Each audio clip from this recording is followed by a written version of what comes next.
तो आइए आज हम बात करते हैं बच्चों चैप्टर 8 के बारे में। हम पढ़ चुके हैं इसके बारे में पहले। लैंगिक अलैंगिक प्रवर्धन की विधियाँ, उसकी परिभाषा, लाभ हानियों के बारे में आज हम बात करते हैं कि प्रवर्धन 8 चैप्टर नंबर 8 के अंदर के वानस्पतिक या अलैंगिक प्रवर्धन की विधियाँ कौन कौन सी है।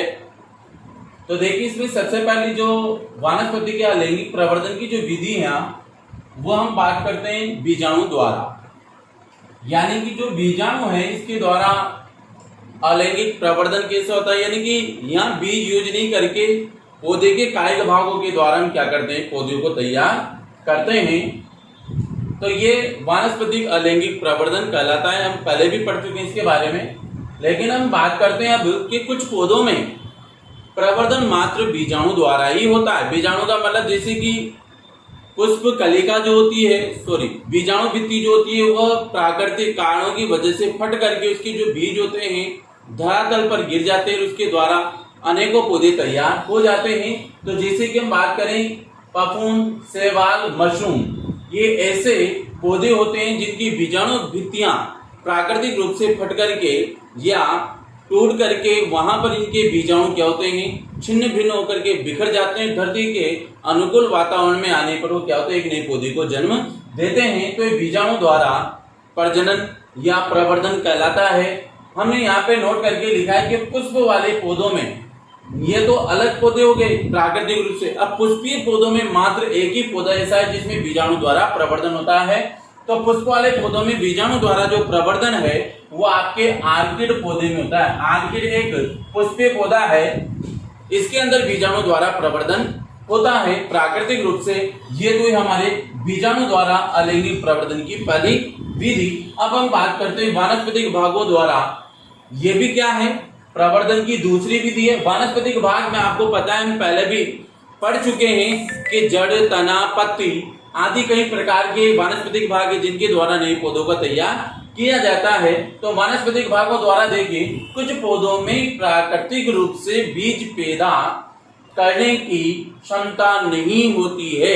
यानी कुछ पौधे ऐसे होते हैं जिनमें प्राकृतिक रूप से बीज पैदा करने की क्षमता बिल्कुल भी नहीं, अर्थात वो बीज पैदा करने में असक्षम होते हैं। तो फिर ऐसी परिस्थिति में प्रवर्धन के लिए पौधे के किसी भाग यानी कि जड़, तना और पत्ती द्वारा नए पौधे तैयार किए जाते हैं, जिसकी निम्न विधियां हैं। तो इसको हम क्या कहेंगे, वानस्पतिक भागों द्वारा प्रवर्धन कहलाता है।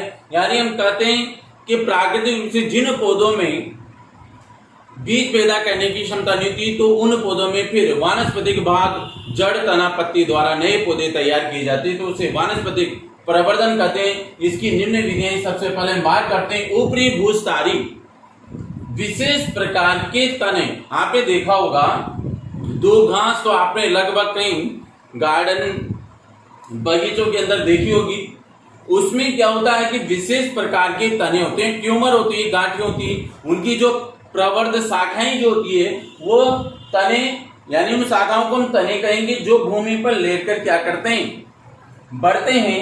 वहीं पर सामान्यतया वो क्या करते हैं, जैसे जैसे बढ़ते हैं वहीं पर पर्ण संधि यानी पत्तियों द्वारा जो उनकी संधि होती मिलती है, या फिर जो गांठें होती है उनमें बीच बीच में वो गांठों से जड़े, जैसे वो अनुकूल भूमि के नमी और मृदा के संपर्क में आते हैं, तो पर्ण संधि और गांठ से क्या करती हैं, उनपे जड़ें निकलने लगती है।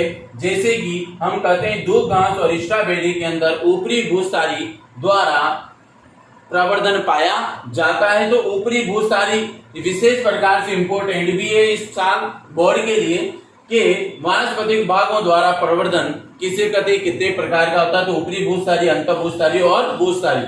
तो ऊपरी भूस्तारी के अंदर तो क्या होता है कि विशेष प्रकार के तने जो भूमि पर लेटकर आगे बढ़ते हैं, और उन्हीं भागों की पर्णसंधियां या गांठ भूमि के अनुकूल या नमी वाले वातावरण में संपर्क में आने पर क्या करती है, वहां से जड़ें उत्पन्न करने लगती है। जैसे कि स्ट्रॉबेरी और दूब घास इसके उदाहरण हैं। नंबर 2 हम बात करते हैं अंत भूस्तारी की। तो यह मात्र पौधे के तने के ऐसे भाग से निकलते हैं। मात्र पौधे का मतलब होता है मुख्य जो पौधा होता है उसके तने के ऐसे भाग से निकलते हैं जो भूमि के अंदर होता है, ऊपर नहीं होता है, भूमि के अंदर होता है। और इनकी उत्पत्ति अपस्थानी कलिकाओं से होती है। आपको पता है अपस्थानी कलिकाएं भूमि के निचले वाले मुख्य तने से निकलती है। जैसे आपने देखा होगा केला, इसमें हमने वो पढ़े थे शकर्ष, तो शकर्ष जो थे भूमि के तने वाले भाग से निकलते हैं। अनानास यानी कि आपके पाइनएप्पल, बांस, मीठा नीम, पुदीना, तो इनकी जो कलिकाएं होती है या मार्ग पौधे के ऐसे तने के ऐसे भाग से निकलते हैं जो भूमि के अंदर होते हैं। तो यहाँ तने जो होते हैं अंतःभूस्थली में वहां से निकलते हैं जो भूमि के अंदर होता है। उसी तने से क्या होता है, केला, अनानास, बांस, मीठा नीम, पुदीना, उनसे क्या होती है अपस्थानी कलिकाएं निकलती है और उन कलिकाओं से एक नया पौधा तैयार किया जाता है। उन कलिकाओं को हम काट करके मुख्य पादप के तने से अलग काट करके उनको दूरस्थ स्थान पर लगा दिया जाता है इनको, जिससे एक नया पौधा विकसित हो जाता है। तो ये हो गया अंतःभूस्थली। अंत का मतलब होगा अंदर वाला तना, उससे पास में से क्या होती है अपस्थानी कलिकाएं निकलकर एक नए पौधे को क्या करती है, जन्म देती है। केला, अनानास, बांस, मीठा नीम, पुदीना इसके उदाहरण हैं। अब बात करते हैं भूस्थली की, तो देखिए इसकी पार्श्व शाखा पतली तथा लंबी होती है। इसकी पार्श्व यानी साइड से यानी बगल में से निकलने वाली शाखा जो क्या होती है पतली भी होती है, लंबी, जो तने के आधार से निकलती है। जो मुख्य तना होता है, मान लीजिए कि ये तना है, इसके आधार भाग से इस प्रकार से निकलेगी और शुरू में ये शाखा पहले क्या होती है तिरछी, यानी तिरछी जाकर के फिर क्या होता है ऊपर की ओर बढ़ने लगती है तथा बाद में भूमि की ओर बढ़कर अंतिम सिरे पर क्या करती है, जड़ें उत्पन्न करती है। तो ये क्या होती है इस प्रकार से निकलकर ऊपर बढ़कर फिर जमीन के संपर्क में आकर के इस स्थान पर क्या करती है, जड़ें उत्पन्न करती है।